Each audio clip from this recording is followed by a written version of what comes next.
söpöjä. Moi ihanaa just. Vihdoinkin perillä. Tätä mä oon odottanut paljon. Tää oli yksi parhaimmista päätöksistä, mitä mä oon vähän aikaa tehnyt. Aika mahtava paikka silleen. Vähän alkaa niinku rapistumaan se paikka, mutta...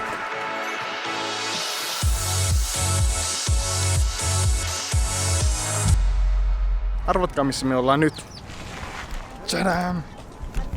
Japanissa. Ja nämä vielä kirsikankukistakin voi nauttia täällä. Joskin ne on vähän puoliksi jo vihreissä lehdissä, mutta silti erittäin nättejä. Me ollaan nyt Osakassa ja me ollaan menossa johonkin Osakan linnaan. Se näkyy tuossa muurit hienona vieressä. Mä ajattelin tehdä taas tämmösen kevyen suomenkielisen vlogin täältä Japanista. Samantyyppisen minkä teen Koreasta. Mennään valloittamaan linna.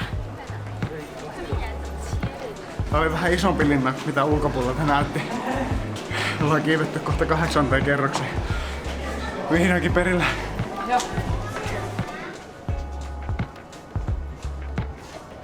Päästiin tänne huipulle. Me tultiin Japaniin 3 viikoksi, mutta meillä ei ole ihan hirveästi vielä suunnitelmaa. Tehdään vähän sitä mukaan, mitä mennään, mutta... Meillä on missä löytää paras tee. Tää on aika perus. Maistuu ihan perus vihreältä teiltä, mutta vaan kylmänä. Kun on tottunut juomaan lämpimänä, niin tää on vähän hassua. Mutta mä oon silti vakuuttunut, että löytyy vielä paremman makuisiakin.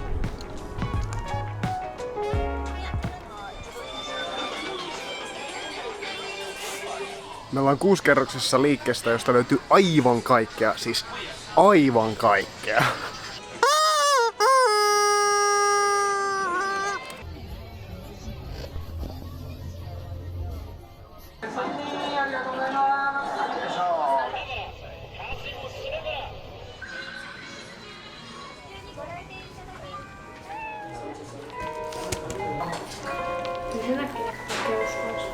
Vähän sattumalta päädyttiin tämmöiseen kissakahvilaan. Katsottiin vaan, että oli kyltti, jossa luki kafee ja sitten kun etittiin kahvilaa ja sitten siinä luki, että gyro neko.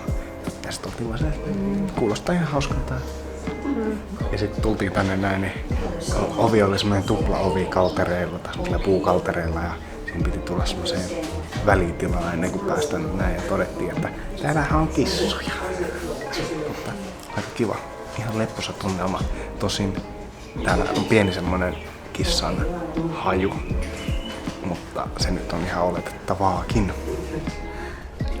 Kameran mikrofoni herättää tietynlaista mielenkiintoa. Myös tuo hihna on ihan hauska leikkikaveri. Noilla pennoilla meneillään veljelyyn tappelut. Leikkitappelut. Aina haaroissa.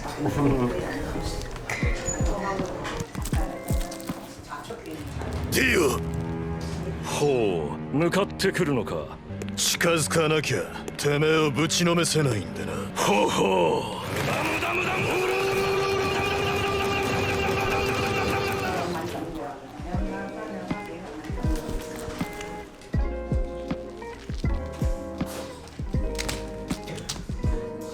Mitä tykkäsit kokemuksesta?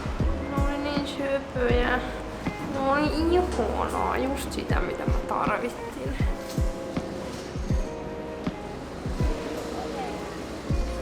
Tultiin syömään ramen nuudeleita. Tätä mä oon odottanut paljon.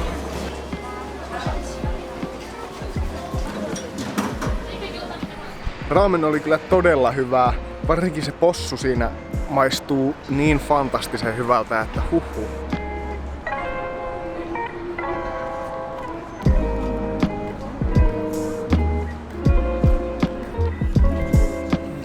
Japanin yksi mielenkiintoisista puolista on se, että miten täällä uusi ja vanha on niin kuin sekaisin. Esimerkiksi nyt me ollaan Osakassa ihan melkein keskustassa semmosessa kyber skifi valoja ja välkkyvää ja kaikkea. Ja sitten yhtäkkiä on näiden talojen välissä tommonen pieni Shinto shrine.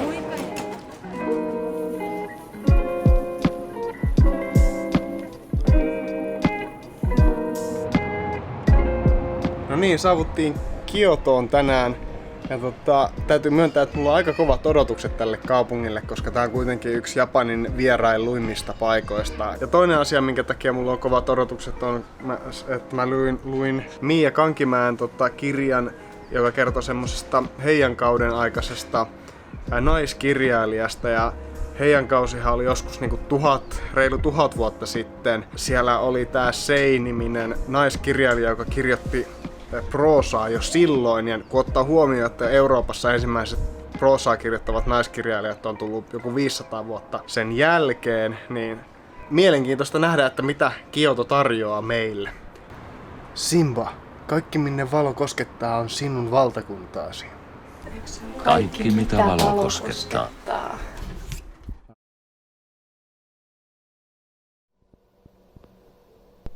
Mä saan unta, niin mä lähdin aamulenkille 5:30. Ja tää oli yksi parhaimmista päätöksistä, mitä mä oon vähän aikaa tehnyt, koska täällä on aivan uskomattoman kaunista. Ja aivan hiljaista, kaikki kadut on aivan tyhjiä. Ja koska Kioto on ihan tasainen, niin tää on tosi mukava juosta kanssa. Tässä on nyt vaan joku random temppeli taas. Hieno valotuskin täällä, kun aurinko niin matalalla.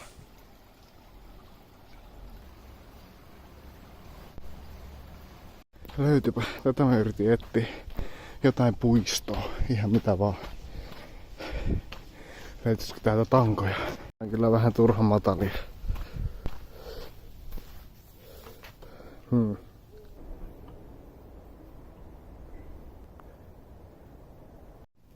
Best bars are behind the bars. Se on näemmä koulun piha, mutta täällä näemmä koulun pihat on lukittu öisin. Harmi.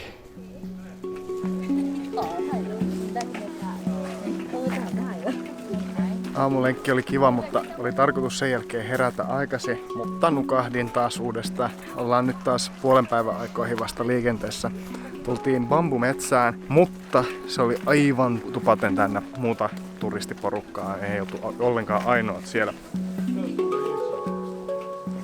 Maksettiin sit sisäänpääsy tämmöiseen yksityispuutarhaan, niin täällä on aika rauhallinen ja zen meininki.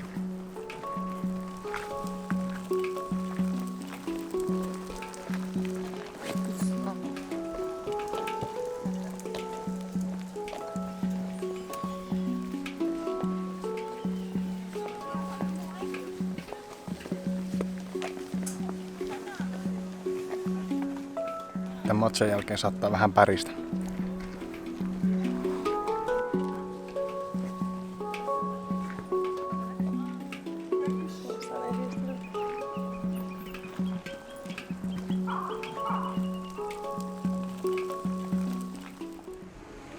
Ohikulkumatkalla löydettiin sattumalta tämmönen kahvila, joka on tehty vanhaan tämmöiseen kylpyhuoneeseen tai kylpylään, mikä on sen Sento-systeemi onkaan. Aika mukava ja tunnelmallinen paikka. Syöttiin lounasta, oli ihan hyvä lounastarjous. Ja yläkerrassa oli Vintage Store, Hazard-portaat sinne.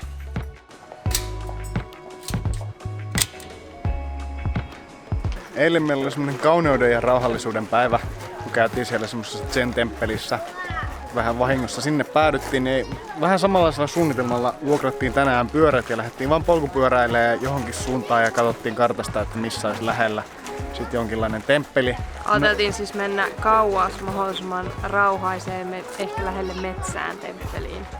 Joo, no tää on lähellä metsää ja vuoria, mutta tää on taas yksi näistä aivan valtavista turistirysistä, että kyllä Kiotosta ilmeisesti löytyy niitä hiljaisia paikkoja, mutta tää ei oo yksi niistä, koska tää on tämmönen kultainen Buddha-temppeli ja täällä on ihan hitosti porukkaa.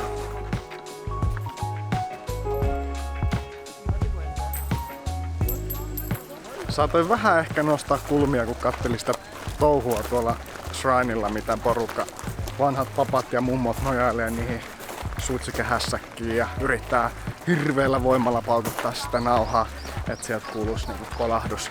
Vähän silleen hassua, että niinku jos ei ymmärrä sitä kulttuuria, niin voiko vaan antaa asioiden niinku silleen kattoo vaan niitä. No joo.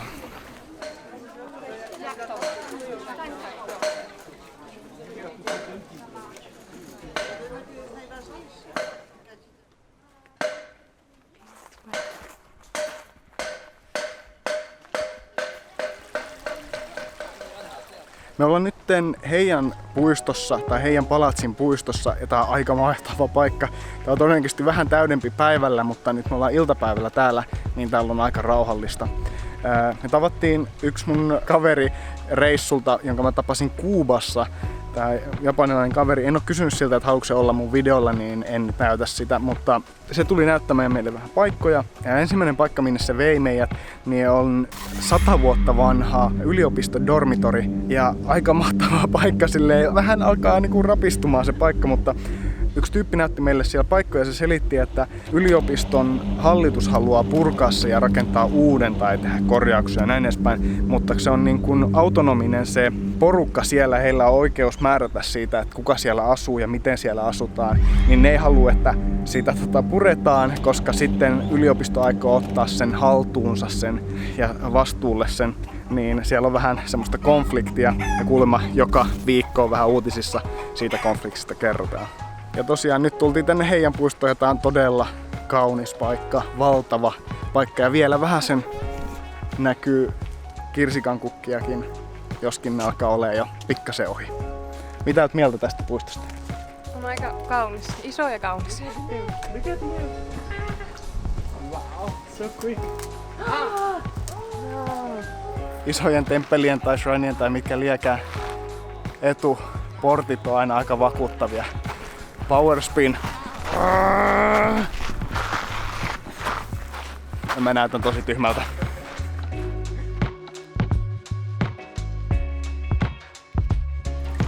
Au, au.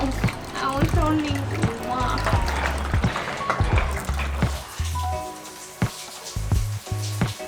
Mä uskalla kyllä vetää, se on yleensä ihan kuumaa.